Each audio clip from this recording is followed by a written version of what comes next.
আল্লাহ সুবহানাহু তাআলা যদি শুধু সালাত, সিয়াম, হজ, যাকাতকে বুঝাতেন তাহলে তিনি বলতে পারতেন যে অত্যাধিক আমল করে। আপনি কোরআনে কোথাও পাবেন না যে আল্লাহ সুবহানাহু তাআলা জান্নাতে যাওয়ার জন্য অত্যাধিক আমলকে শর্তযুক্ত করেছেন। প্রত্যেক জায়গায় আল্লাহ সুবহানাহু তাআলা শর্তযুক্ত করেছেন সৎ আমলকে। তো সৎ কাজ কোনটা? তো সৎ কাজ অত্যন্ত ব্যাপক।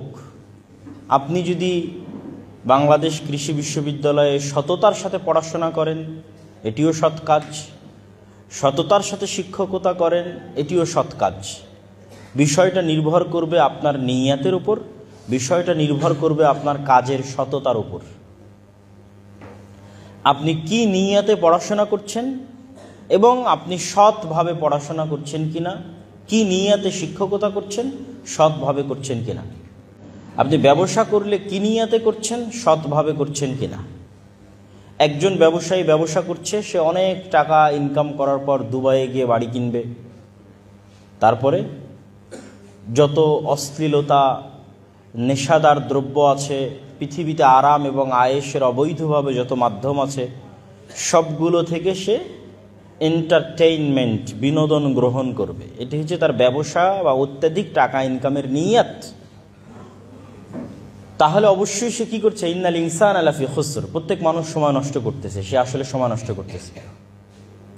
আর যদি সে তার নিয়ত পরিবর্তন করে নেয় যে না, সে অত্যাধিক ইনকাম করে দেশ ও জাতির উপকারের জন্য, আত্মীয় স্বজনের উপকারের জন্য, গরিব মিসকিনের উপকারের জন্য, ইয়াতিম অসহায়ের কল্যাণের জন্য, নিজের সন্তান সন্ততি এবং স্ত্রী পুত্রের কল্যাণের জন্য ব্যয় করবে, তাহলে অবশ্যই যদি সততার সাথে সে ব্যবসা করে থাকে তাহলে পুরো সময়টা তার কাজে লাগতেছে। এই জন্য ইবনুল কাইয়িম রাহিমাহুল্লাহ সময়ের গুরুত্ব বুঝাতে গিয়ে বলেছেন যে পৃথিবীতে বহু মানুষ 60 বছর, 70 বছর, 80 বছর, 100 বছর জীবন যাপন করবে, কিন্তু কিয়ামতের মাঠে দেখবে সে জীবন যাপন করেছে মাত্র 1 মাস, সে জীবন যাপন করেছে মাত্র 1 ঘন্টা, সে জীবন যাপন করেছে মাত্র কয়েক সেকেন্ড। এটি কিভাবে? ততটুকুই কাউন্ট হবে যতটুকু সৎ, বাকি সব তো সময় নষ্ট। ফলত সে বেঁচেছে 60 বছর, জীবন যাপন করেছে 100 বছর, কিন্তু প্রকৃত অর্থে সে বেঁচে ছিল, পৃথিবীতে জীবন যাপন করেছিল মাত্র 1 মাস। মানে যতটুকু সময় সে সৎভাবে ব্যয় করেছে, সময় নষ্ট করেনি, অতটুকুই তার প্রকৃত জীবন। এই জন্য ইবনুল কাইয়িম রাহিমাহুল্লাহ বলেছেন যে মানুষের জীবনের অপর নামই হচ্ছে সময়। মানুষ পৃথিবীতে কোনো স্থানে বসবাস করে না, বরং সময়ের মধ্যে বসবাস করে। এই ময়মনসিংহ বাংলাদেশ কৃষি বিশ্ববিদ্যালয়ে 1964 সালে যিনি ছিলেন তিনি এখন নাই, কিন্তু এই বিশ্ববিদ্যালয় তো আছে, প্লেস তো আছে। তাহলে তিনি বসবাস করেছেন এই বিশ্ববিদ্যালয়ে না ওই সময়ে? ওই সময়ে। আমরা এখন এখানে আছি, আমরা এক সময় চলে যাব, কিন্তু এই বিশ্ববিদ্যালয়ে প্লেস তো থাকবে। আজ থেকে 100 বছর পর এখানে এসে কেউ পড়বে। তাহলে আমরা আসলে এই বিশ্ববিদ্যালয়ে বসবাস করেছি না এই সময়ের মধ্যে বসবাস করছি? সময়ের মধ্যে বসবাস করছি। মানুষ হচ্ছে মহাকালের গর্ভে হারিয়ে যায়। লক্ষ লক্ষ কোটি কোটি বছরের যে পৃথিবী, এই পৃথিবীর যে আল্লাহ সুবহানাহু ওয়া তাআলা একটা টাইম লিমিটেড করে সৃষ্টি করে দিয়েছেন। আল্লাহ সুবহানাহু ওয়া তাআলা কিন্তু সময়ের ঊর্ধ্বে। এই জন্য সময় কেন্দ্রিক যে প্রশ্নগুলো, এগুলো আল্লাহ সুবহানাহু ওয়া তাআলার সাথে সম্পৃক্ত নয়, করাই উচিত না, অযৌক্তিক প্রশ্ন। যে কেউ বলে লাইলাতুল কদর যদি এখানে হয় তাহলে ওখানে কিভাবে হবে, ইত্যাদি ইত্যাদি। আল্লাহ যদি নিচের আসমানে নেমে আসেন তাহলে ওখানে কিভাবে আসবেন? ভাই, আপনি যেটাকে দেখতেছেন রাত, এটা আপনার দৃষ্টিকোণ থেকে অত্যন্ত স্বল্প একটা পরিসরে। মহাশূন্য সম্পর্কে যারা জানে যে আমরা যেই পৃথিবী নামক গ্রহের মধ্যে বসবাস করছি, এখান থেকে যদি আমরা মহাশূন্যের দিকে যাত্রা করি তাহলে ধীরে ধীরে সৌরজগৎ পার হওয়ার পর ধীরে ধীরে গ্যালাক্সি, মিল্কি ওয়ে গ্যালাক্সি, সেটি পার হওয়ার পর এরকম আরও লক্ষ কোটি গ্যালাক্সি, ওই লক্ষ কোটি গ্যালাক্সির মধ্যে এরকম শত শত গ্রহ, উপগ্রহ, নক্ষত্র আছে যেগুলো পৃথিবীর মতো বা পৃথিবীর চাইতেও বড়। এবং বিজ্ঞানীদের আবিষ্কার অনুযায়ী তারাও জানে না যে মহাশূন্যের কত পার্সেন্ট তারা আবিষ্কার করতে পেরেছে, বাকি সব ডার্ক, অন্ধকার, তাদের আবিষ্কারের বাইরে। সুতরাং সময় বিষয়টি আমাদের সাথে অত্যন্ত আপেক্ষিক। এটির সাথে আপনি কখনোই আল্লাহ সুবহানাহু ওয়া তাআলার সত্তা এবং ইসলামের অন্যান্য যে গায়েব বা অদৃশ্যের যে খবরগুলো আছে সেগুলোকে সম্পৃক্ত করতে পারেন না। আল্লাহ সুবহানাহু ওয়া তাআলা একটা টাইম, আল্লাহ সুবহানাহু ওয়া তাআলার একটা সৃষ্টি, সময় আল্লাহর একটা সৃষ্টি। আল্লাহ এটিকে সৃষ্টি করে ছেড়ে দিয়েছেন, এটি এক সময় শেষ হয়ে যাবে। এটি যে সময় শেষ হয়ে যাবে তখন কিয়ামত হবে, এবং কিয়ামতের পরের যে সময় হবে সেই সময় আমাদের এই সময়ের 50,000 বছরের মতো একটা দিন হতে পারে। হাদিসের বিভিন্ন ভাষায় বোঝা যায়। সুতরাং সময়টা অনেক আপেক্ষিক। তা আমি যেটি বলছিলাম আর কি, যে আমরা বসবাস করি সময়ের মধ্যে, অতএব আমাদের জীবনের অপর নাম আসলে সময়। অতএব আমরা যতটুকু সময় কাজে লাগাই অতটুকুই আসলে আমাদের জীবন, আর যতটুকু আমরা কাজে লাগাই না অতটুকু আসলে আমাদের জীবন বা লাইফ নয়, বরং বৃথা, নষ্ট, অপচয়। তো সময়ের গুরুত্ব বুঝাতে গিয়ে বহু হাদিস রাসূলুল্লাহ সাল্লাল্লাহু আলাইহি ওয়াসাল্লামের পক্ষ থেকে আছে, সালাফে সালেহিনের পক্ষ থেকে বহু বক্তব্য আছে। যেমন রাসূলুল্লাহ সাল্লাল্লাহু আলাইহি ওয়াসাল্লামের একটা হাদিস, নি'মাতানি মাগবুনুন ফীহিমা কাসীরুম মিনান নাস আস-সিহহাতু ওয়াল ফারাগ। পৃথিবীতে এমন দুটি আল্লাহর নেয়ামত আছে যেই দুটি নেয়ামত সম্পর্কে অধিকাংশ মানুষ গাফেল থাকে, অসচেতন থাকে, মূল্যায়ন করতে পারে না। এক, আল্লাহর প্রদত্ত পৃথিবীর অনেক বড় একটি নিয়ামত হচ্ছে সুস্বাস্থ্য। আমরা যে এখন সুস্থ আছি এটি কার নিয়ামত? আল্লাহ সুবহানাহু ওয়া তাআলার নিয়ামত। এটিকে মানুষ মূল্যায়ন করা জানে না, আল্লাহর নবী বলছেন। দুই, অবসর সময়কে মানুষ মূল্যায়ন করা জানে না। আল ফারাগ মানে অবসর সময়। এই জন্য অন্য একটি হাদিসে রাসূলুল্লাহ সাল্লাল্লাহু আলাইহি ওয়াসাল্লাম বলেছেন যে তোমরা 5টি বিষয়ের পূর্বে ইগতানিম খামসান ক্বাবলা খামসিন, 5টি বিষয়ের পূর্বে 5টি বিষয়কে তোমরা গুরুত্ব দাও। হায়াতাকা ক্বাবলা মাউতিক, মৃত্যুর পূর্বে জীবিত যে আছো এটিকে গুরুত্ব দাও, মূল্যায়ন করো। ওয়া সিহহাতাকা ক্বাবলা সাকামিক, অসুস্থ হওয়ার পূর্বে সুস্থ যে আছো এটিকে গুরুত্ব দাও। ওয়া ফারাগাকা ক্বাবলা শুগলিক, এখন যে ফ্রি আছো, অবসর আছো, এই অবসর সময়কে গুরুত্ব দাও ব্যস্ত হওয়ার পূর্বে। ওয়া শাবাবাকা ক্বাবলা হারামিক, আর বৃদ্ধ হয়ে যাওয়ার পূর্বে যৌবন যে যুবক যে আছো এই যুবক সময়টাকে গুরুত্ব দাও। ওয়া গিনাকা ক্বাবলা ফাকরিক, আর হাতে যদি সচ্ছলতা থাকে তাহলে দারিদ্রতা আসার পূর্বে সেই সচ্ছলতাকে গুরুত্ব দাও। যদিও দিন শেষে এই প্রত্যেকটা বিষয় সময়ের সাথেই কানেক্টেড। আপনার যৌবন, আপনার বার্ধক্য সেটিও সময়ের সাথে কানেক্টেড। আপনার ব্যস্ততা, আপনার অবসর সেটিও সময়ের সাথে কানেক্টেড। তো সব কিছুই সময়ের সাথে সম্পৃক্ত। আপনার সুস্থ আছেন, অসুস্থ হবেন, সবই সময়ের সাথে সম্পৃক্ত। তারপরও রাসূলুল্লাহ সাল্লাল্লাহু আলাইহি ওয়াসাল্লাম ভিন্নভাবে এই 5টি জিনিসকে মূল্যায়নের জন্য আমাদেরকে বলেছেন। আর সময়ের মধ্যে পৃথিবীর সবচেয়ে গুরুত্বপূর্ণ সময়, যেই সময়টা কখনোই অলসতায় কাটানো উচিত নয়, সেটি হচ্ছে ফজরের পরের সময়। রাসূলুল্লাহ সাল্লাল্লাহু আলাইহি ওয়াসাল্লাম বলেন, আল্লাহ সুবহানাহু তাআলা আমার উম্মতের জন্য বরকত রেখেছেন ফি বুকুরিহা, সকালে। আমার উম্মতের জন্য আল্লাহ সুবহানাহু তাআলা বরকত রেখেছেন কখন? সকালে। এই জন্য সালাফে সালেহিনের পক্ষ থেকে বর্ণিত আছে যে লা ইয়ানামুনা বা'দা সালাতিল ফজর। কোন সালাফে সালেহিন মানে অতীতে চলে যাওয়া বড় বড় আলেম ওলামাগণ, তারা কখনোই ফজরের সালাতের পর ঘুমাতেন না। যদি কখনো লম্বা সফর বা রাত জাগার মতো কোনো কাজ করতেন তাহলে ফজরের সালাতের পর ইয়ান্তাজিরুনা ইলা তুলুইশ শামস, ফজরের সালাতের পর অপেক্ষা করতেন সূর্য ওঠা পর্যন্ত। সূর্য উঠলে ঘুমিয়ে যেতেন। মানে কারো যদি বিশ্রামের দরকার হয় সকালে, তাহলে সে ফজরের পর কি উঠা পর্যন্ত অপেক্ষা করবে? সূর্য ওঠা পর্যন্ত অপেক্ষা করবে। কিন্তু দেখবেন যে আমাদের লাইফস্টাইল, পুরো মুসলিম উম্মার লাইফস্টাইল চেঞ্জ হয়ে গেছে। পাশ্চাত্য বা ওয়েস্টার্ন কালচার কর্তৃক প্রভাবিত হয়ে আমরা দিন দিন, এবং মোবাইলের মতো ডিভাইসের সাথে আমাদের যে অ্যাডিকশান, আসক্তি, এই আসক্তির কারণে আমরা রাতকে গভীর থেকে গভীরতর করছি। আর সকালে অবশ্যই শতভাগ ছাত্রের কত পার্সেন্ট ছাত্র সকালে ফজরের পর জেগে থাকে আল্লাহ সুবহানাহু ওয়া তাআলা ভালো জানে, বা পুরো মুসলিম উম্মার একই অবস্থা। অথচ ঘুমানোর সুন্নাতের ক্ষেত্রে রাসূলুল্লাহ সাল্লাল্লাহু আলাইহি ওয়াসাল্লাম বলেছেন যে এশার পরে কোনো কথা হবে না, এশার পরে ঘুমিয়ে যেতে হবে। আমরাও বিজ্ঞানী যারাই যে কোনো এখানে ডাক্তারও বক্তব্য দিয়েছেন, তাদের কাছে জিজ্ঞেস করতে পারেন। যে কোনো ডাক্তারের কাছে গেলে ডাক্তারেরা আপনাকে সকাল সকাল ঘুমানোর পরামর্শ দেবে। মানুষের ঘুমের সবচেয়ে গভীর সময়টা রাত 9টা, 10টা, 11টার মধ্যে পার হয়ে যায়, এবং ওই রাতে আগে উঠার জন্য বলবে। আর এটি সবচেয়ে স্বাস্থ্যসম্মত। আমাদের নবী মুহাম্মদ সাল্লাল্লাহু আলাইহি ওয়াসাল্লাম এশার পরপর দ্রুত ঘুমিয়ে যেতেন, আর ওই রাতে আগে উঠতেন, আগে উঠে তাহাজ্জুদের সালাত আদায় করতেন। তাহাজ্জুদের সালাত বা রাতে উঠে সালাত 2 রাকাত হলেও মানুষের জীবনে বৈপ্লবিক পরিবর্তন ঘটাতে পারে।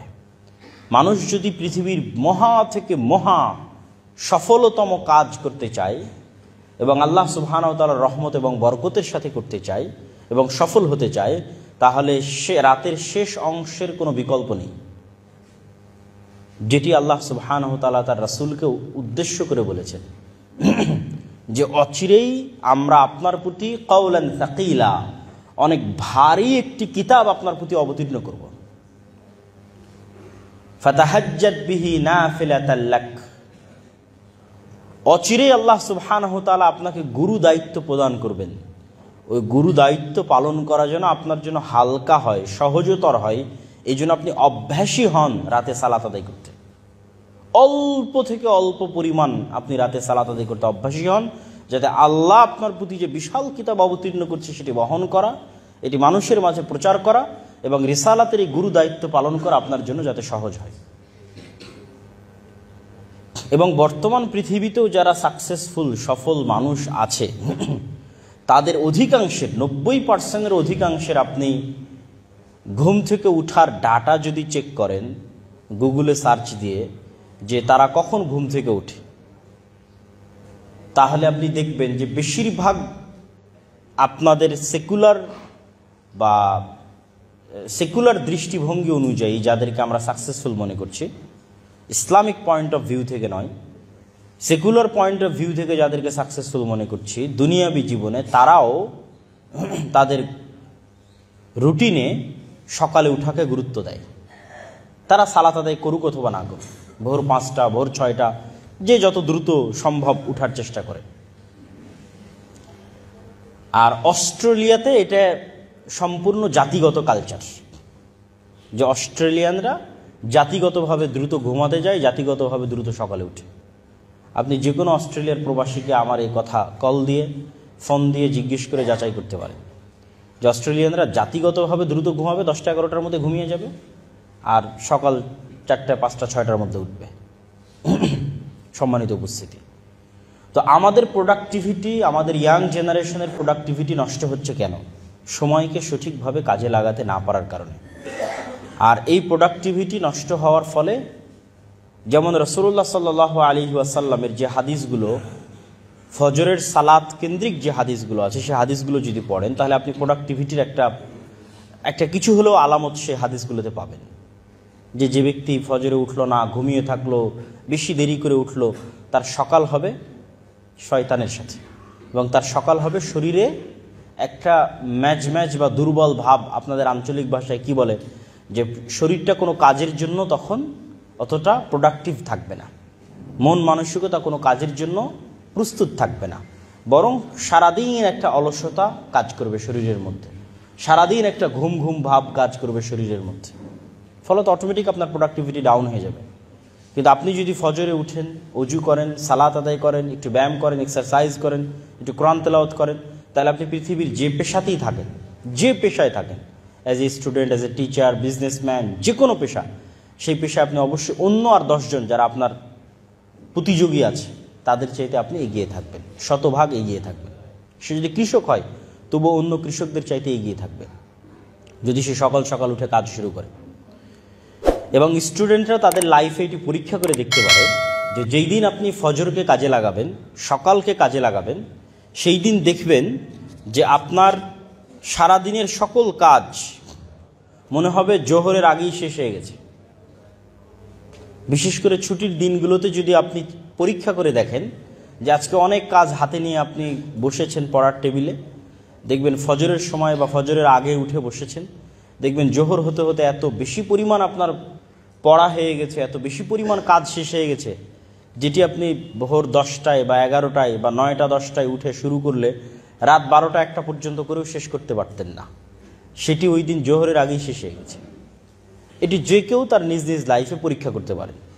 সম্মানিত উপস্থিতি, তাহলে আমাদের সময়ের গুরুত্ব শীর্ষক এই সংক্ষিপ্ত আলোচনার যে সামারি বা সারমর্ম যদি আমরা দাঁড় করাই, সেটি হচ্ছে আমাদের জীবনের অপর নাম সময়।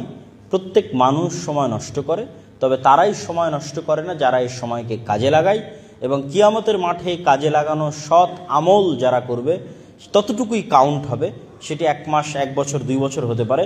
সুতরাং আমরা কতটুকু কাজে লাগাচ্ছি, আমাদের সময়কে কতটুকু প্রোডাক্টিভ ওয়েতে ইউজ করতেছি, সেটি আমাদের উপর আল্লাহ সুবহানাহু ওয়া তাআলার পক্ষ থেকে অনেক বড় একটি আমানত, জিম্মেদারি এবং দায়িত্ব। আমাদের বহু সালাফে সালেহিন সময়কে গুরুত্ব দিয়েছেন। গুরুত্ব দেওয়ার কারণে তারা সময়ে বরকত পেয়েছেন। সময়ের বরকত কিন্তু ভিন্ন জিনিস। যেমন ইমাম তাবারি, একজনের নাম বলি, ইমাম তাবারি রাহিমাহুল্লাহ, যার তাফসিরে তাবারি আছে, যার তারিখ আর তাবারি আছে, তার যত লিখিত গ্রন্থ আছে আপনি যদি এখন জমা করেন তো আপনার ব্রেন এটা ধরবে না, যে ব্রেন কাজ করবে না যে ওনার লাইফকে যদি আপনি ওনার বইয়ের পাতা অনুযায়ী ভাগ দেন, একদম জন্মের পর থেকে ধরেও যদি উনি যত পৃষ্ঠা লিখেছে অত পৃষ্ঠাকে ওনার লাইফের প্রতিটা দিন অনুযায়ী ভাগ দেন, তবুও দিনে যত পৃষ্ঠা পড়ে মানুষ সকল কাজ বাদ দিয়ে, খাওয়া দাওয়া, নামাজ কালাম সব কিছু বাদ দিয়েও যদি লেখে তবুও লিখতে পারবে না। এটা একজন ইমামের নাম বললাম, তার বই প্রকাশ করা একক একজন লাইব্রেরির পক্ষেও হিমশিম খেতে হবে যে তার সকল বই একক একজন লাইব্রেরির মালিক প্রকাশ করবে। 300 থেকে 350 বইয়ের লেখক তিনি। তাহলে কিভাবে তিনি সময়কে কাজে লাগাতেন, তার সময় কিভাবে কাজে লাগতো, কিভাবে তিনি সময়ের বরকত পেয়েছেন? আমাদের নবী মুহাম্মদ সাল্লাল্লাহু আলাইহি ওয়াসাল্লাম তার 23 বছরের জীবনে কিন্তু পরিপূর্ণ বরকতে পরিপূর্ণ। পৃথিবীর ইতিহাসে এত অল্প সময়ের মধ্যে এত বিশাল বিপ্লব কেউ সাধিত করতে পারেনি, এবং এত প্রভাব বিস্তারকারী বিপ্লব যে পৃথিবীতে এত দীর্ঘকালব্যাপী এতটা প্রভাব ধরে রাখবে, অথচ মাত্র 23 বছর। তো সময়ের বরকত সম্পূর্ণরূপে ভিন্ন জিনিস। এই সময়ের বরকতটা পেতে হলে আপনাকে টাইম ম্যানেজমেন্ট করা শিখতে হবে। আর টাইম ম্যানেজমেন্টের জন্য 5 ওয়াক্ত সালাতের বিকল্প পৃথিবীতে নাই। যে টাইম ম্যানেজমেন্টের যত টাস্ক, যত টুলস, যত পদ্ধতি, যত ওয়ে যাই বলেন না কেন, 1 নম্বরে থাকবে 5 ওয়াক্ত সালাত, যদি কেউ প্রপারলি সেটিকে প্রয়োগ করতে পারে। প্রত্যেক ওয়াক্তের সালাত আপনার জন্য একটা রিমাইন্ডার হিসেবে কাজ করবে। আপনি হয়তো ক্রামবোর্ড খেলায় ব্যস্ত আছেন, হয়তো কোনো একটা দেখা যাচ্ছে বাংলাদেশ ক্রিকেট বা এরকম কোনো একটা ফুটবল খেলা হয়তো দেখছেন, কিন্তু আপনি সালাতকে টপ প্রায়োরিটি দেন। যদি এই কাজগুলো ঠিক না, কিন্তু দেখবেন ওই যে সালাতের জন্য আপনি উঠে গেলেন, সালাতটা না থাকলে আপনি এটা ঘন্টার পর ঘন্টা দেখতেই থাকতেন। হয়তো নেটফ্লিক্সে কোনো মুভি দেখছেন, ঘন্টার পর ঘন্টা দেখতেই থাকছেন, সময় নষ্ট হয়ে যাচ্ছে, আপনি বুঝতে পারছেন। কিন্তু সালাতকে যদি টপ প্রায়োরিটি দেন, তাহলে প্রত্যেক ওয়াক্ত সালাত আপনার জন্য রিমাইন্ডার যে আমি এতক্ষণ কি করছিলাম, এখন কি করব। এই প্রশ্নটা করার অন্তত সময় এবং সুযোগ আপনি নিজেকে পাবেন। শয়তান কিন্তু চায় যে আপনি যেন কখনোই নিজেকে এই প্রশ্নটা করার সুযোগ না পান। এটি শয়তানের চাওয়া, যে আপনি কি করছেন, কি করবেন, এই প্রশ্নটা নিজেকে করার সুযোগ যেন আপনি না পান। এই জন্য শয়তান সারা পৃথিবীকে চাকচিক্য দিয়ে সাজিয়ে রেখেছে। অমাল হায়াতুদ দুনিয়া ইল্লা মাতাউল গুরুর। আর সেই চাকচিক্য, এন্টারটেইনমেন্ট, বিনোদনের রাস্তা এখন পৃথিবীতে আরও বেশি হয়ে গেছে। ফলত কোরআনের এই আয়াত যে দুনিয়া একটি ধোঁকার বস্তু মাত্র, আর এই ধোঁকা শয়তান আমাদেরকে দেয়, এটি এখন আরও বেশি প্রযোজ্য। যেটি কোরআনের অন্য আয়াত দিয়ে আরও স্পষ্ট হয় যে আলহাকুমুত তাকাসুর হাত্তা যুরতুমুল মাকাবির। পৃথিবীর এই চাকচিক্য সৌন্দর্য তোমাদেরকে এমনভাবে পাগল বানিয়ে রাখবে যে তোমরা যে মারা যাবে এই কথাটা তোমরা ভুলে যাবে। এবং আমরা অধিকাংশ মানুষই ভুলে থাকি যে আমরা মৃত্যুবরণ করব। কেন? এই পৃথিবীর চাকচিক্য আমাদেরকে এমনভাবে নেশাগ্রস্ত করেছে যে আমাদের এটি স্মরণ করার মতো সময় নাই যে আমরা মারা যাব। তাহলে কখন আমরা এটি স্মরণ করতে পারবো? যখন আমরা কবরে যাব। হাত্তা যুরতুমুল মাকাবির। নিজে যখন কবরে যাব তখন আমার মনে হবে যে আমি সময় নষ্ট করেছি। নিজে যখন কবরে যাব, নিজে কবরে যাওয়ার আগ পর্যন্ত মৃত্যুর মতো সত্য বাস্তবতাকে মানুষ ভুলে থাকে। কে ভুলে রাখে? শয়তান ভুলিয়ে রাখে। ফলত তাদের জন্য এবং আমাদের জন্য সময় নষ্ট করা অনেক সহজ হয়ে যায়। সম্মানিত উপস্থিতি, আজকে পুরো মুসলিম উম্মাহ যে সমস্ত কাজে সবচেয়ে বেশি সময় নষ্ট করছে, যে সময় নষ্টগুলো করার কারণে তারা সামনের দিকে এগিয়ে যেতে পারছে না, তাদের প্রোডাক্টিভিটি বাড়াতে পারছে না, তার মধ্যে দুই একটা বিষয় উল্লেখ না করলেই নয়। যেমন মুসলিম উম্মাহ প্রোডাক্টিভিটির চাইতে পরস্পরের প্রতি হিংসা বিদ্বেষ এবং পরস্পরের প্রতি যে ছোট মন মানসিকতার পরিচয়, এটির পিছনে অনেক সময় নষ্ট করে। ব্যাকবাইটিং, গিবত, আড্ডা, আলোচনা, গালিগালাজ, বিশেষ করে গণতান্ত্রিক রাজনীতির কারণে মুসলিম উম্মার মধ্যে এই স্বভাবটি ব্যাপকভাবে ভাইরাসের মতো ছড়িয়ে পড়েছে এবং এটিতেই আমরা সবচেয়ে বেশি সময় নষ্ট করি। আমরা এক জায়গায় একত্রিত হলে আমাদের মধ্যে কখনোই প্রোডাক্টিভ কোনো বিষয় নিয়ে আলোচনা হয় না, জ্ঞান কেন্দ্রিক কোনো বিষয় নিয়ে আলোচনা হয় না। শুধু সেকুলার নয়, যারা মুসলিম প্র্যাকটিসিং তাদের মধ্যেও যখন তারা একত্রিত হয় তখন তারা কোরআনের একটা আয়াত নিয়ে আলোচনা করবে, হাদিসের একটা অনুবাদ নিয়ে আলোচনা করবে, তাফসির নিয়ে আলোচনা করবে না। আজকে কি বলল, কার বিরুদ্ধে কে কোথায় কি লিখলো, বাস এগুলো নিয়ে আলোচনা এবং এগুলোর পিছনে সময় নষ্ট। ফলত প্রকৃত কাজে সে কখনোই মনোযোগ দিতে পারে না, জাতি গঠনমূলক কাজে সে কখনোই কোনো ভূমিকা রাখতে পারে না। এবং মুসলিমদের পিছিয়ে থাকার অন্যতম একটি বড় কারণ হচ্ছে এই অন্তর্দ্বন্দ্ব, অন্তর্কলহ, পারস্পরিক হিংসা এবং বিদ্বেষ।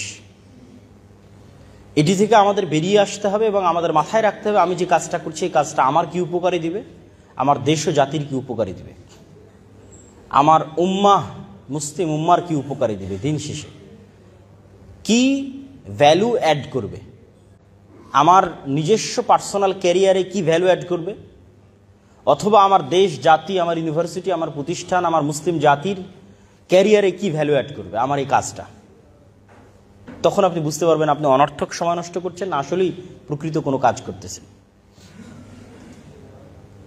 আর মুসলিম উম্মাহ সবচেয়ে বেশি যেই বিষয়টিকে কম গুরুত্ব দিয়ে থাকে আর যেটিকে বেশি গুরুত্ব দেওয়া উচিত সেটি হচ্ছে জ্ঞানার্জন, পড়া, অধ্যয়ন।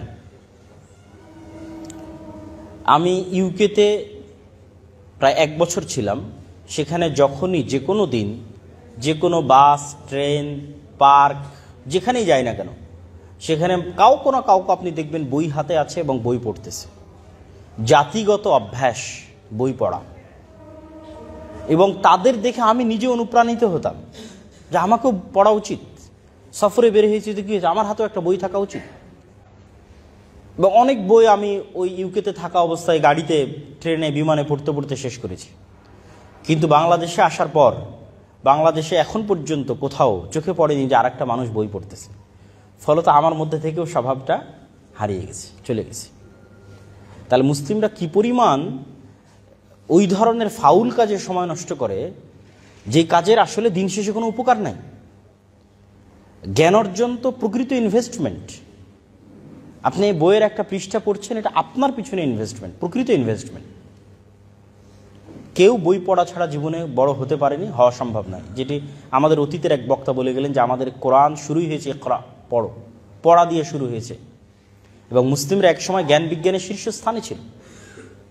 অক্সফোর্ড বিশ্ববিদ্যালয় প্রতিষ্ঠা হওয়ার 500 বছর পূর্বেও স্পেনের কর্ডোভায় মুসলমানদের বিশ্ববিদ্যালয় ছিল, গবেষণাগার ছিল, জ্ঞান বিজ্ঞানের চর্চা ছিল।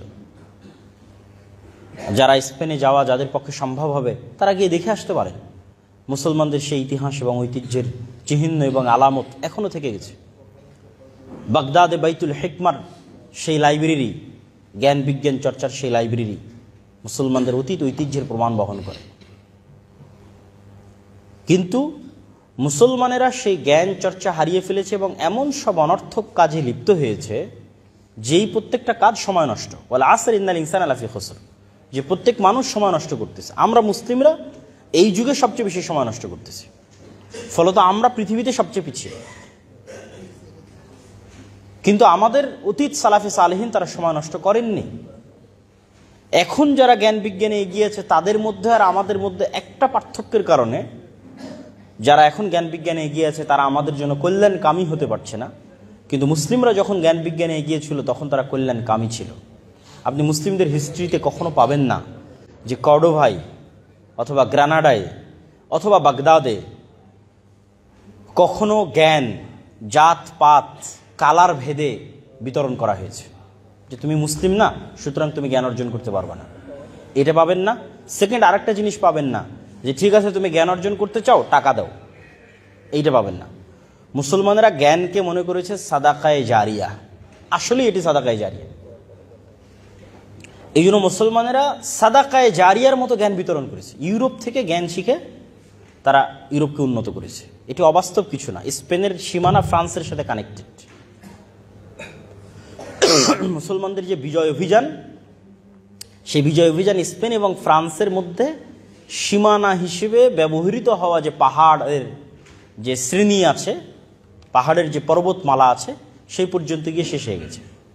ওই পর্বতমালা পর্যন্ত মুসলমানেরা অভিযান নিয়ে গেছিল, কিন্তু শীতকাল হওয়ায়, বরফ আচ্ছাদিত অঞ্চল হওয়ায় আর মুসলমানেরা শীতের সাথে ঠান্ডার সাথে পরিচিত না হওয়ায় সেই যুদ্ধে পরাজয় হয়। এই জন্য অদ্যাবধি এখন পর্যন্ত যে সমস্ত অঞ্চলে শীত বেশি ওই সমস্ত অঞ্চলে মুসলমান কম, কেননা ইসলামের যেখানে উত্থান হয়েছে সেটি শীতপ্রবণ অঞ্চল ছিল না, গরম প্রবণ অঞ্চল। ফলত মুসলমানরা ওই সমস্ত জায়গায় দ্রুত বিজয় করতে পেরেছে যেগুলো তাদের আবহাওয়ার সাথে বেশি কানেক্টিং ছিল, তাদের আবহাওয়ার সাথে বেশি সুইটেবল ছিল, ওগুলোই তারা বেশি বিজয় করতে পেরেছে। তো ওই স্পেনের সীমানার সাথে ফ্রান্সের সীমানা কানেক্টেড। তো স্পেনে যখন মুসলমানেরা জ্ঞান বিজ্ঞানের কেন্দ্র, তখন শতভাগ ফ্রান্স ইতালি থেকে মানুষজন ওখানে এসে জ্ঞান শিখে গেছে। এটি ভূ রাজনৈতিকভাবেও প্রমাণিত। কিন্তু এখন যাদের কাছে জ্ঞান বিজ্ঞান আছে তারা বলতেছে তুমি শিখতে চাও টাকা দিতে হবে। আপনি ইউরোপের একটা বিশ্ববিদ্যালয়ে 1 বছরের একটা মাস্টার্স কোর্স যদি স্কলারশিপ না পান কত টাকা লাগে আপনারাই জানেন, সার্চ দিয়ে দেখতে পারেন কত লাগে। বাংলাদেশের ইউনিভার্সিটির র্যাঙ্কিং অনুযায়ী 30, 32, 40, 45, 50 লক্ষ পর্যন্ত লাগতে পারে অনলি 1 বছর। 1 বছরের জন্য আপনি তাদের কাছে শিখতে যাবেন, এত টাকা আপনাকে পে করতে হবে। তাহলে কি পরিমাণ নলেজকে তারা কুক্ষিগত করে রেখেছে। মুসলমানদের কাছে যখন নলেজ ছিল তারা এটা কুক্ষিগত করেনি, তারা এটি পৃথিবীকে সাদাকায়ে জারিয়া হিসেবে বিতরণ করেছে। তো আমরা যেটি বলছিলাম, তো এই কুক্ষিগত করার পিছনের আমাদেরও দায় আছে। কেন? আমরা সময় নষ্ট করি। আমরা মুসলমানেরা আমাদের সময়কে প্রোডাক্টিভ ওয়েতে কাজে লাগাই না, কিন্তু তারা লাগায়। আপনি যদি কাউকে দেখে শিক্ষা না পান তাহলে অবশ্যই ইহুদিদেরকে দেখে আপনি শিক্ষা নিতে পারেন। আমি প্রায় বক্তব্যে ইহুদিদের কথা বলি, তার মানে আমি ইহুদিদের প্রশংসা করছি না। ইহুদিদেরকে আল্লাহ সুবহানাহু ওয়া তাআলা কোরআন মাজিদে বলেছেন তারা অভিশপ্ত জাতি। কতটা জঘন্য নিকৃষ্ট জাতি হলে বাশার আল আসাদ পালিয়ে যাওয়ার পর এখন পর্যন্ত 500টার মতো স্থাপনা ইসরায়েল হামলা চালিয়েছে। পৃথিবীর কারো অনুমতি লাগেনি, পৃথিবীর কাউকে জিজ্ঞাসা করা লাগেনি। তাহলে দুনিয়াকে তারা কি পরিমাণ মগের মুল্লুক মনে করে যে অন্য একটা দেশের সীমানায় without any question, without any permission, না জাতিসংঘ না আমেরিকা, গত 24 ঘন্টায় 500-র অধিক স্থাপনায় হামলা চালিয়েছে। কি পরিমাণ উগ্র এবং কি পরিমাণ অভিশপ্ত হলে এটি হতে পারে। কিন্তু তাদের প্রশংসা করছি বা তাদের কাছে শিখার কথা বলছি কোন জায়গায়, যে পৃথিবীর বাস্তব রহস্য খ্রিস্টানরাও জানে না। এই জন্য আপনি খ্রিস্টানদেরকে পাবেও যেতে দেখবেন, বারেও যেতে দেখবেন। পাবে গিয়ে জুয়া খেলবে, বারে গিয়ে মদ পান করবে। 1 সপ্তাহে যা ইনকাম করবে 2 দিনের উইকেন্ডে তা শেষ করে দিবে গার্লফ্রেন্ডের পিছনে বা আর যে কারো পিছনে। মানে তাদের কাছে পৃথিবীর বাস্তবতা সম্পর্কে তারা অজ্ঞ। এই জন্য আল্লাহ তাদেরকে বলেছে ওয়ালাদ-দাল্লিন। ফলত আপনি তাদের সাথে উঠা বসা করলে আপনি কিছু প্রশ্নবিদ্ধ হবেন না। আপনার মনে হবে যে আমি তো যেমন লাইফ লিড করছি সেও তো তেমন লাইফ লিড করছে। বাট যখন আপনি একটা ইহুদির কাছে যাবেন, আপনার হালালের বিধিবিধানের চেয়ে তোর হালালের বিধিবিধান কঠোর। ও আপনার দেওয়া খাবারও খাবে না, বলবে এটা হালাল না। কি পরিমাণ ওর দিনকে কঠোরভাবে মানতে পারে আপনাকে ইহুদির সাথে না মিশলে বুঝবেন না। আপনি দাড়ি রাখতে হেজিটেট ফিল করেন, ও চুল পরিমাণ হেজিটেট ফিল করেন। ভাই যে গত 24 ঘন্টায় 500টা জায়গায় বম মারতে হেজিটেট করেনি, ও দাড়ি রাখতে হেজিটেট করবে, চুল পরিমাণ হেজিটেট করে না। কিন্তু আপনি দাঁড়িয়ে হলে আমাকে মনে হয় জঙ্গি বলবে, সন্ত্রাসী বলবে। তাহলে কি পরিমাণ হীনম্মনতায় ভুগে মুসলিম উম্মাহ আপনি কল্পনা করতে পারবেন না একটা ইহুদির সাথে যখন মিশবেন, যে সে কি পরিমাণ কট্টর হতে পারে, কি পরিমাণ অ্যাগ্রেসিভ হতে পারে তার নিজের দিনের উপর, তার নিজের বিশ্বাসের উপর। এবং ওর কাছে পৃথিবীর বাস্তবতা ভিন্ন। আর একটা খ্রিস্টানের মতো না যে খাবো দাবো ফুর্তি করবো শেষ করবো, এটা না। নির্দিষ্ট একটা লক্ষ্য আছে, নির্দিষ্ট একটা উদ্দেশ্য আছে। পৃথিবী জয় করতে হবে, পৃথিবী শাসন করতে হবে। আমরা একমাত্র পৃথিবীর প্রভু, আমরা চোজেন বাই দ্য গড, আল্লাহ কর্তৃক বাছাইকৃত, বাকি সব আমাদের গোলাম। নাউজুবিল্লাহি মিন যালিক। এই জন্য বাকি কাউকে হত্যা করা গুনাহ মনে করে না। তো কিন্তু ওদের কাছে গেলে আপনি ধাক্কা খাবেন। ইহুদিদের কাছে গেলে আপনার মনে প্রশ্ন আসবে যে সারা পৃথিবী থেকে আমাকে শেখানো হলো যে আমার সন্তান হতে হবে, ছেলে হোক মেয়ে হোক দুটি, কিন্তু প্রত্যেকটা ইহুদির কেন 7টা 8টা 10টা করে সন্তান? প্রশ্নবিদ্ধ হবেন, আরও বহু ধাপে ধাপে প্রশ্নবিদ্ধ হবে। সারা পৃথিবীর প্রত্যেকটা স্কুলে, এমনকি ইংল্যান্ডের প্রত্যেকটা স্কুলে LGBTQ শেখানোর জন্য সিলেবাস দেওয়া আছে, অর্থ ব্যয় করা হচ্ছে, কিন্তু কোনো ইহুদি স্কুলে LGBTQ নাই। কেন নাই? সারা পৃথিবীতে তারা সুদি কারবার করতেছে, তারা নিজেরা নিজেদের মধ্যে কেন সুদি লেনদেন করে না? এরকম অসংখ্য প্রশ্ন আপনি পাবেন যখন তাদের সাথে আপনি উঠা বসা করবেন। তখন আপনি বুঝতে পারবেন যে কেন আপনাকে আপনার দিনের উপর কট্টর হতে হবে। মুসলমানরা যদি বেশি সেকুলার হতে চায়, এখন যে এই পরিমাণ যে সেকুলার দেখায় নিজেদেরকে যে আমার অনেক উদার, আমার এক গালে মারলে আমার আর এক গাল পেতে দেয়, ঠিক আছে ভাই এ গালও একটু মেরে নেন, এইটা দিয়ে সামনের পৃথিবী চলতে পারবেন না। আপনার পার্শ্ববর্তী দেশ একটা ভ্রান্ত মতবাদের উপর কট্টর, যে কোনো প্রকার লজিকে এটি ভ্রান্ত। সেই ভ্রান্ত মতবাদের উপর সে কট্টর। কতটা কট্টর আপনারা পেপার পড়ছেন, নিউজ পেপার পড়ছেন, পড়ে আপনারা ফেসবুকে মজাক করতেছেন, বাট আল্লাহর কসম বলতেছি এটা মজাক না, এটা তাদের বাস্তবতা। কেন আমি নিজেও ভারতে ছিলাম, 3 বছর ছিলাম। এটিকে তারা অন্তর দিয়ে কট্টরভাবে বিশ্বাস করে, কিন্তু আমরা মনে করতেছি না এটা মজাক, হয়তো হাসি ঠাট্টার ছলে বলতেছে যে এত মিনিটের মধ্যে ঢাকা দখল হয়ে যাবে, এত মিনিটের মধ্যে এই হয়ে যাবে, সেই হয়ে যাবে। এগুলো মজাক না, তারা ওইভাবেই কট্টরভাবে বিশ্বাস করে অখণ্ড ভারতের থিওরিতে। ঠিক ইহুদিরা তাদের নিজ দিনের উপর কট্টর, এবং বহু ইউরোপিয়ান কান্ট্রিতে ডানপন্থী কট্টর খ্রিস্টানেরা ক্ষমতায় আসতেছে। তাহলে সারা পৃথিবী যাচ্ছে তার নিজ নিজ দিনের কট্টরতার দিকে। আপনার পার্শ্ববর্তী প্রতিবেশী ওপেন তার দিনের উপর কট্টর, কিন্তু আপনি সেকুলার সেকুলার সেকুলার সেকুলার। আপনি টিকতে পারবেন না, পরাধীন হয়ে যাবেন। আপনি স্বাধীন থাকতে হলে আপনাকে অবশ্যই আপনার দিনের উপর কট্টর হতে হবে, এবং এটাতে ভয় পাওয়া যাবে না, কম্প্রোমাইজ করা যাবে না। এটা কম্প্রোমাইজ করা হচ্ছে গোলামদের স্বভাব। আমরা যেহেতু 190 বছর ব্রিটিশদের গোলামি করেছি, ফলত ওইটা আমাদের রক্তে রক্তে মিশে আছে। তো সম্মানিত উপস্থিতি, আমি আমার বক্তব্য দীর্ঘায়িত করতে চাই না, আমি 2-1 মিনিটের প্রশ্ন উত্তরের জন্য দিতে চাই। সংক্ষিপ্ত আলোচনায় যেটি বোঝাতে চাইলাম যে সময়ের গুরুত্বের বিষয়ে আমাদের কোরআনে, আমাদের হাদিসে যেই পরিমাণ আয়াত এবং হাদিস আছে, আমাদের অতীত সালাফে সালেহীন যেই পরিমাণ সময়কে কাজে লাগিয়েছে, এখনকার মুসলিম উম্মাহ সবচেয়ে বেশি সময় নষ্ট করতেছে, না দিনই না দুনিয়াবি। আমরা দুনিয়াবি জগতেও পিছিয়ে। আপনি বাংলাদেশের শিক্ষার সাথে ভারতের শিক্ষার তুলনা করেন। ভারতের যে অঞ্চলগুলো, বিশেষ করে বেঙ্গলোর, সেকেন্ড সিলিকন ভ্যালি এই সাবকন্টিনেন্টে, এগুলো পরিশ্রম ছাড়া হচ্ছে না। অবশ্যই সময়কে কাজে লাগানোর মাধ্যমে তারা এগিয়ে যাচ্ছে। আর আমরা এই দল ওই দল, রাজনীতি, মারামারি, গণ্ডগোল, ক্ষমতা, কামড়াকামড়ি, এই করতে করতেই দিন শেষ। 2-3টা জিনিসের পিছনে আমাদের যুবক সমাজ বেশি সময় নষ্ট করতেছে, যা বক্তব্যের মধ্যে তুলে ধরলাম। আবারও সামারি বলি, 1, ডিভাইস অ্যাডিকশন তথা মোবাইল বা এই জাতীয় Facebook, YouTube, Twitter, Instagram, TikTok সময় নষ্ট। 2, নেশাদার দ্রব্যের মধ্যে সময় নষ্ট। 3, পাওয়ার প্র্যাকটিস তথা রাজনীতি, গণতান্ত্রিক রাজনীতি। এই গণতান্ত্রিক রাজনীতি ক্ষমতার নেশা যার মধ্যে একবার পেয়ে বসে, ওইটাও আর এক নেশার মতো, ওটাও আর এক আফিমের মতো। সেখান থেকে বেরিয়ে আসতে পারে না, একাডেমিক লাইফে ফোকাস করতে পারে না। ফলত আমাদের দেশের কোনো ইউনিভার্সিটি থেকে ওরকম যোগ্য স্টুডেন্ট যারা ওই একাডেমিক জগতে সর্বোচ্চ পর্যায়ে পৌঁছে যাবে এরকম ভূমিকা রাখার মতো স্টুডেন্ট বের হয় না। আপনি কল্পনা করতে পারেন, যেই দিন বাংলাদেশে এই কোন এক বিশ্বকাপের ফাইনাল খেলা ঢাকা বিশ্ববিদ্যালয়ের রাজু ভাস্কর্যে বা টিএসসি চত্বরে হাজার হাজার ছাত্র একত্রিত হয়ে দেখছে, তখন আমি ইংল্যান্ডে, আমি তখন ইউনিভার্সিটি অফ ডান্ডির স্টুডেন্ট। কিন্তু ডান্ডিতে বুঝাই যাচ্ছে না যে আজকে এরকম একটা ফাইনাল বিশ্বকাপ হচ্ছে, এবং কোনো ইউনিভার্সিটি, না অক্সফোর্ড না ক্যামব্রিজ, যেখানে হাজার হাজার স্টুডেন্ট একত্রিত হয়ে খেলা দেখবে। আপনি যে চেক করেন, তাহলে আপনি কখনোই তাদেরকে পরাজিত করতে পারবেন না, যারা জ্ঞান এবং বিজ্ঞানে এগিয়ে যাচ্ছে, যারা সময়কে কাজে লাগাচ্ছে। আপনারা আগাতে হলে অবশ্যই আল্লাহ যেই সিস্টেমে এই পৃথিবীকে ডেভেলপ করেছে, আপনাদের বুঝার সুবিধার্থে বলতেছি যে এই পৃথিবীকে আল্লাহ সুবহানাহু ওয়া তাআলা যেই সিস্টেমে ডেভেলপ করেছে, ওই সিস্টেম অনুযায়ী আপনাকে আগাতে হবে। আর ওই সিস্টেম অনুযায়ী আগাতে গেলে আল্লাহ সুবহানাহু ওয়া তাআলা দেখেন না যে কে মুসলিম কে মুমিন। চেষ্টা করার পর আল্লাহ দেখেন মুসলিম মুমিন, কিন্তু চেষ্টা করার আগ পর্যন্ত ঠিক আছে, এই বাটন চাপ দিলে এই মোবাইলে লাইট জ্বলবে, তো পৃথিবীতে এই কাজটা করলে আপনি ধনী হবেন। ওই কাজটা যদি মুমিন করে, মুসলিম করে, কাফির করে, আল্লাহ বাধাগ্রস্ত করেন না, আল্লাহ তাকে ধনী করে দেন। এই কাজটা করলে আপনি ক্ষমতায় যাবেন, ওইটা যে করে আল্লাহ সুবহানাহু ওয়া তাআলা তাকে ক্ষমতায় যাওয়ার রাস্তা করে দেয়। তো ওই বাটনগুলো তো আপনাকে চাপতে হবে, ওই চেষ্টা তো আপনাকে করতে হবে, নাহলে তো আপনি গোলামি থাকবেন।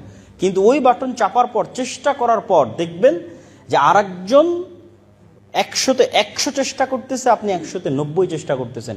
আর আরেকজনের সক্ষমতা 100-তে 100, আপনার সক্ষমতা 100-তে 50, তারপর আল্লাহ আপনাকে বিজয় করে দিবে, তখন আপনি আল্লাহর সাহায্য পাবেন। কিন্তু ঘরে বসে সময় নষ্ট করে, ঠিক আছে, এইভাবে ফালতু পরস্পর বিরোধী অন্তর্দ্বন্দ্ব, অন্তর্কলহ, মারামারি, গণ্ডগোল, নেশাদার দ্রব্য ইত্যাদির মধ্যে গিয়ে কখনোই আপনারা স্বাধীন হতে পারবেন না, মুক্তি পাবেন না। আল্লাহ সুবহানাহু ওয়া তাআলা আমাদেরকে, মুসলিম উম্মাহকে, তাদের এই ক্রান্তিকাল ভালোভাবে অতিক্রম করার এবং তাদেরকে স্বাধীন হওয়ার, তাদেরকে সময়কে কাজে লাগানোর তৌফিক দান করুক, আল্লাহুম্মা আমিন। আমি একটু ওপেন দুই একটা প্রশ্ন নিতে চাই, আজকে টপিক রিলেটেড হোক অথবা টপিকের বাইরে হোক।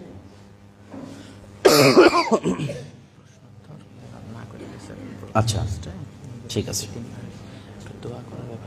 আচ্ছা, ভার্সিটির একটা দ্বীনি কমিউনিটি তৈরি করা হয়েছে আমাদের এই ময়মনসিংহ কৃষি বিশ্ববিদ্যালয়ের ছাত্ররা উদ্যোগ নিয়ে করেছে। এটি আজকেই সম্ভবত এটি অনুমোদনও পেয়েছে, গতকালকে অনুমোদন পেয়েছে, বিশ্ববিদ্যালয়ের পক্ষ থেকেই অনুমোদন দেওয়া হয়েছে। এবং এই ধরনের সার্কেল বা এই ধরনের ক্লাব প্রত্যেকটা বিশ্ববিদ্যালয়ে হওয়া উচিত, যেখানে আপনি খ্রিস্টান কান্ট্রিগুলোতেও প্রতিটা ইউনিভার্সিটিতে মুসলিমদের ক্লাব আছে, সেখানে মুসলিম দেশেও আপনি মুসলিমদের ইসলামিক কার্যক্রমের জন্য কোনো ক্লাব খুঁজে পাবেন না। গত 16 বছর তো কল্পনাই করা যায়নি, এখন সেই সুযোগটা এসেছে। এই সুযোগকে কাজে লাগিয়ে প্রত্যেকটা ইউনিভার্সিটিকে তাদের ইউনিভার্সিটির পক্ষ থেকে অনুমোদিত ইসলামিক কমিউনিটির জন্য অনুমোদন নিয়ে একটি ক্লাবে রূপান্তর করে একটি ইসলামিক কমিউনিটি ডেভেলপ করা উচিত, যেটি আপনাদের বিশ্ববিদ্যালয়ের স্টুডেন্টরা এবং কর্তৃপক্ষ অলরেডি করেছে। আমরা আশা করছি এই দ্বীনি কমিউনিটির পক্ষ থেকে ভবিষ্যতে আরও সুন্দর সুন্দর কার্যক্রম এবং আরও সুন্দর সুন্দর অনুষ্ঠান, ব্যাপক বড় পর্যায়ের কেন্দ্রীয় অনুষ্ঠান আমরা পেতে পারি বলে আশা করতে পারি ইনশাআল্লাহ। এবং আল্লাহ সুবহানাহু ওয়া তাআলা এই দ্বীনি কমিউনিটিকে কবুল করুক। আজকের এই অনুষ্ঠান যারা আয়োজন করেছে এবং আজকের এই অনুষ্ঠানে ছাত্র, আচ্ছা, একজন ছাত্র মারা গেছে, সেলিম রাজা নামে একটা ছাত্র ডিভিএমে পড়ে, তার বাবা মারা গেছে কিছুদিন আগে। একটা ছেলে আমাদের আবাসিক ছাত্র একটু পাগলের মতো হয়ে গেছে। তো সার্বিক বিষয়ে একটু আমাদের অত্র প্রতিষ্ঠানের একজন ছাত্রের বাবা, তিনি কিছুদিন পূর্বে মারা গেছেন এবং আরেকজন একটু অসুস্থ। আমরা তাদের জন্য অবশ্যই আল্লাহ সুবহানাহু ওয়া তাআলার পক্ষ থেকে অন্তরস্থল থেকে দোয়া করি। আল্লাহ সুবহানাহু ওয়া তাআলা যিনি মারা গেছেন এবং মুসলমানদের মধ্যে যারা মারা গেছে তাদের সকলের কবরের শাস্তি আল্লাহ সুবহানাহু ওয়া তাআলা মাফ করে দিক, আল্লাহুম্মা আমিন। এবং আমরা যারা জীবিত আছি আল্লাহ তাদেরকে মৃত্যু পর্যন্ত ঈমানের উপর থাকার তৌফিক দান করুক, আল্লাহুম্মা আমিন। এবং আমাদের মধ্যে যারা অসুস্থ আছে আল্লাহ সুবহানাহু ওয়া তাআলা তাদেরকে সুস্থতা দান করুক, আল্লাহুম্মা আমিন। এবং মুসলমানেরা যে জুলম, অত্যাচার এবং নির্যাতনের মধ্যে দিয়ে সময় পার করছে, সেই জুলম এবং অত্যাচার এবং নির্যাতন শেষ করে মুসলমানদের জন্য আল্লাহ সুবহানাহু ওয়া তাআলা যোগ্য সুলতান আর নাসিরা পাঠানোর ব্যবস্থা করে দিন, আল্লাহুম্মা আমিন। অত্র ইউনিভার্সিটিতে, অত্র বিশ্ববিদ্যালয়ে যারা এই অনুষ্ঠান আয়োজন করেছে, এই অনুষ্ঠানের সাথে যুক্ত থেকেছে, এই অনুষ্ঠানে উপস্থিত হয়েছে, সকলের শুকরিয়া আদায় করি। আল্লাহ সুবহানাহু ওয়া তাআলা সকলকে জাযায়ে খায়ের দান করুক, আল্লাহুম্মা আমিন। এই বলে আমি আমার সংক্ষিপ্ত বক্তব্য এখানেই শেষ করছি। আসসালামু আলাইকুম ওয়া রাহমাতুল্লাহি ওয়া বারাকাতুহু।